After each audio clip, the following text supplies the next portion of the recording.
Hey, this is Ashley Reeves with your Charger Nation News. 2015 yearbooks are now on sale. You may purchase one from Ms. Parks in room B213. The book club will meet in Ms. Johnson's room, B107, at the school on March 31st.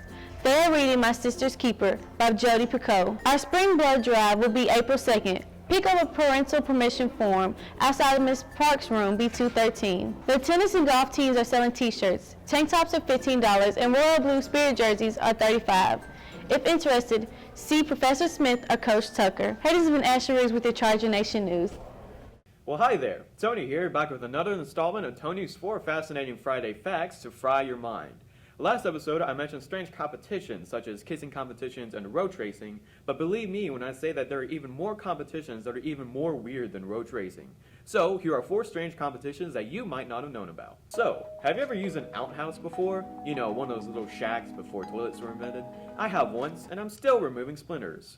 But, have you wanted to race your outhouse and compete with it? If you said yes, look no further. Held in Michigan, a team of several competitors are required to race their outhouse to the finish line for a trophy resembling a golden toilet seat. The outhouse must have a toilet seat, set of toilet paper, and a set of skis. Some competitions have different qualities, such as bobbing a corn pop out of a tub of, mud? But the competition still has the same goal. Race with an outhouse. I come up with a joke for this, but it's kind of crappy. Just go to the next one. If outhouse racing isn't your forte, our next competition involves something you can do with a friend right now. Finger jousting. Yes, this is an international event that many people come to spectate.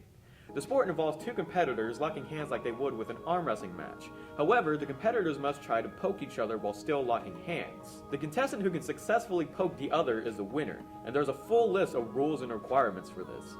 I mean, how do the people even train for this? I mean, do they have like little muscles on their next fingers or something? Our next competition might gross out some of you watching, but hey, if you survive this long after the outhouse poop jokes, I'm sure you'll be fine. The competition is known as worm charming, otherwise known as worm grunting or worm fiddling. It's pretty self-explanatory. The competitor gets 3 square meters of land to dig up as many worms as possible using any tools allowed. The most amount of worms captured belongs to 2009 winners Sophie and Tag Smith with over 567 worms in just 30 minutes. I don't know what's worse, the fact that there are over half a thousand worms in 1 3 square meter piece of land, or the fact that someone caught each and every one of them. I just can't.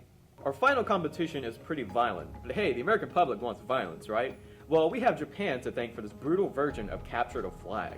Known as Bo Taoshi, the sport involves a team of 75 people setting up a pole with a flag on top. The other team of 75 is to bring the pole down to a 30-degree angle. Hilarity ensues as the bodies flop all over the place like ragdolls trying to get the pole down. What's even more interesting about this is that there are multiple offensive and defensive positions that all take part in the victory of the team. Sounds like fun, but I would probably take a Tylenol and a large dose of milk before doing this because things that shouldn't break in my body would probably break. That's all I have for this week's Tony's 4 Fascinating Friday Facts to fry your mind. I'm Tony, if you haven't already guessed that before, and I'll see you next week.